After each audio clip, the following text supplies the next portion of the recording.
Hepiniz üniversite öğrencileri gençlik buluşmasına hoş geldiniz, sefalar getirdiniz.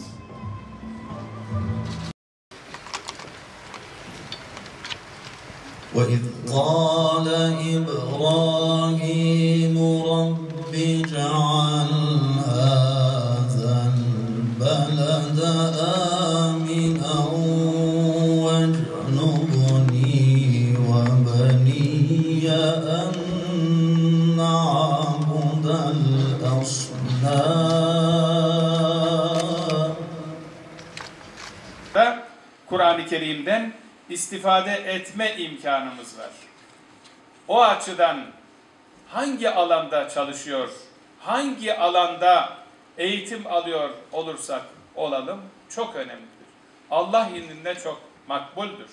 Zaten bizim ilim geleneğimizde bütün ilimler Allah'ın yaratışı ile ortaya çıkıyor. Sadece dini ilimler değil, diğer tecrübi ilimler dediğimiz mühendislik, tıp, sosyal ilimler her biri esasında bizim ufkumuzun gelişmesi, dünyayı, kainatı daha iyi tanımamız, insanı daha iyi tanımamız, kendimizi daha iyi tanımamız için elde etme durumunda olduğumuz çok önemli alanlar.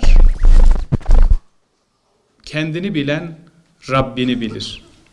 İnsani bilimler diyoruz ya çoğu zaman. Aslında bütün üniversiteler beşeri ilimlerden oluşuyor. Çünkü her şey insan için. Her şey, bütün ilimler, insan o ilimleri öğrensin ve önce kendini tanısın, sonra Rabbini tanısın diye Cenab-ı Hak yaratmış. Kur'an-ı Kerim'e bakınız. İlahiyat Fakültesi öğrencilerimiz, hatta diğer öğrencilerimiz de bilir. Kur'an'la azıcık yakınlığı olan, Kur'an'ı şöyle sayfelerini çevirip mealinden, tefsirinden bakan kardeşlerimiz bilirler. Çok farklı alanlarda ayetler var. Mühendislik alanında var, tıp alanında var. Tarihle ilgili zaten kıssalara baktığınız zaman peygamberlerin hayatları, peygamber olmayan bazı zatlardan örnekler verilmesi, Lokman Aleyhisselam gibi adına sure indirilmiş. Lokman Aleyhisselam'ın adını taşıyan bir sure var. Neden? Örnek bir zat. İnsanlar onu okusunlar, onun gibi olmaya çalışsınlar diye.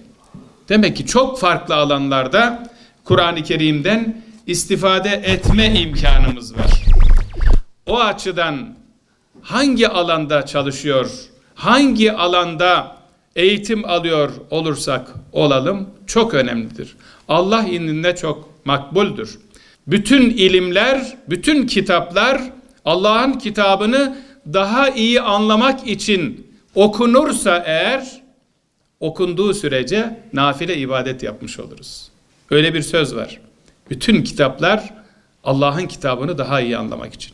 Bütün kitaplar Allah'ın kainat kitabını anlamak için esasında okunur. Yasin suresinde Bismillah. وَالشَّمْسُ تَجْرِي لِمُسْتَقَرِّ لَهَا ذَٰلِكَ تَقْدِيرُ الْعَز۪يزِ الْعَل۪يمِ وَالْقَمَرَ قَدَّرْنَاهُ مَنَازِلَ حَتَّى عَادَكَ الْاُرْجُونِ الْقَد۪يمِ diye devam ediyor. Tamamen astronomi ile ilgili ayetler. Güneş kendisi için tayin edilmiş bir yörüngeye doğru akmaktadır. Mesela bizim kitaplarımızda, bizim lisede okuduğumuz, ortaokulda okuduğumuz zamanlarda, hatta ilkokulda okuduğumuz zamanlarda Güneş sabittir. Diğer 9 gezegen onun etrafında döner. Böyle okumuştuk. 1980'li yıllarda gazetelerde manşetten verilen bir haberi hiç unutmuyorum. Amerikalı astronomlar yeni bir keşfe imza attılar. 2 nokta üst üste, altta Güneş sabit değildir, belli bir yörüngeye doğru akmaktadır. Ve şemsü tecri li müstegarri lehe. Zelike takdirul azizil alim. Bu Allah'ın koyduğu bir ölçüdür. Demek ki astronomlar bunu yeni keşfettiler 1980'li yıllarda. Biz dedik ki bak Kur'an-ı Kerim'de bu var. Akıl da bu noktaya işte 1980'li yıllarda ulaştı. Akıl ile nakil 1980'lerde bir araya geldi. Aslında akıl ile naklin daha bir araya geleceği pek çok konular var. Kur'an'ın ilk ayeti nedir dediğimizde koro halinde ikra der. Ne muhteşem bir vahiy, ne muhteşem bir medeniyet ve bizim insanımız için, toplumumuzun Kur'an'a olan yakınlığını belgeleyen o test sonucunda müsbet bir cevap aldığımız gerçekten önemli bir noktadır bu nokta. Kur'an'ın ilk ayeti ikra. Oku. Yaratan Rabbinin adıyla oku. Devamında kalemden bahsediyor. İnsana bilmediğini öğrettiğinden, öğretmenin ne kadar önemli olduğundan bahsediyor. İlk ayetler. O yüzden bizim medeniyetimiz ilme sarıldığı asırlarda hep yükselmiş, ilmden uzaklaştığı asırlarda çökmüş. O yüzden biz sizden ne bekliyoruz? İlme sarılmanızı bekliyoruz. İlim Çin'de de olsa gidin alın diyen bir medeniyetin çocuklarıyız. Bunu bizim ecdadımız yapmış. Her ilimizde uluslararası bir üniversitenin olması lazım. Şu anda ismi belki uluslararası değil ama her ilimizde, her üniversitemizde mutlaka dünyanın çeşitli yerlerinden talebeler var. Şu an 200.000 civarında ülkemizde yabancı öğrenci var. Sadece Türkiye Diyanet Vakfı'nın desteklediği 111 ülkeden bizim birkaç yıllık 10.000'e yakın öğrencimiz var elhamdülillah. Şimdi tabii muhacirlerimiz var. Suriye'den, Irak'tan, farklı yerlerden. Muhacirler. Onlar kim olursa olsun insan eğer bir yere sığınmak yani iltica etmek zorunda kalıyorsa onlara bizim sahip çıkmamız lazım. Çünkü bu topraklar da muhacirlerle zenginleşmiş olan topraklar.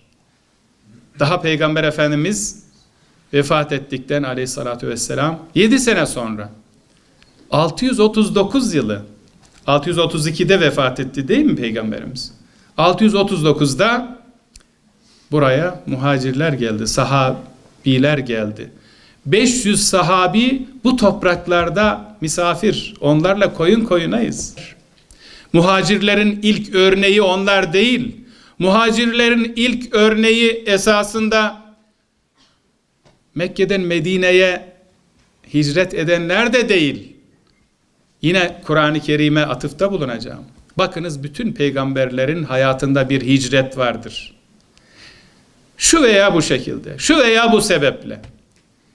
Anadolu topraklarına bakınız. 1000 yıl önce nerelerden buralara hicret etmiş insanlar ve bu topraklarda yaşayanlar onlara ensar olmuş. Bundan 150 sene önce Balkanlarda, Kafkaslarda yaşanan büyük acılar, bundan 550 sene önce Endülüs'te yaşanan büyük acı ve oradan bu topraklara gelen farklı Müslümanlarla birlikte farklı dinlerden insanlar. Yine geçen yıl Bangladeş'e gittik. Oradaki Arakanlı Müslümanları gördük. Myanmar'dan kaçmak zorunda kalan Müslümanlar. Buralara geldi pek çok ilden kardeşlerimiz. Kaynaştılar, arkadaş oldular. Ömür boyu belki de o arkadaşlıkları devam edecek. İlmi paylaşım yapacaklar. Bu ne kadar güzel bir olgudur. Yani insanoğlunun hayatındaki olgulardan birisi talebelik arkadaşlığı, birisi askerlik arkadaşlığı, birisi işte çocukluk arkadaşlığı, hac arkadaşlığı. Bunlar ömür boyu devam eden dostluklardır, arkadaşlıklardır. Bunu faydaya dönüştürmek gerekiyor. Çok sağ olun. Resim çekiyor.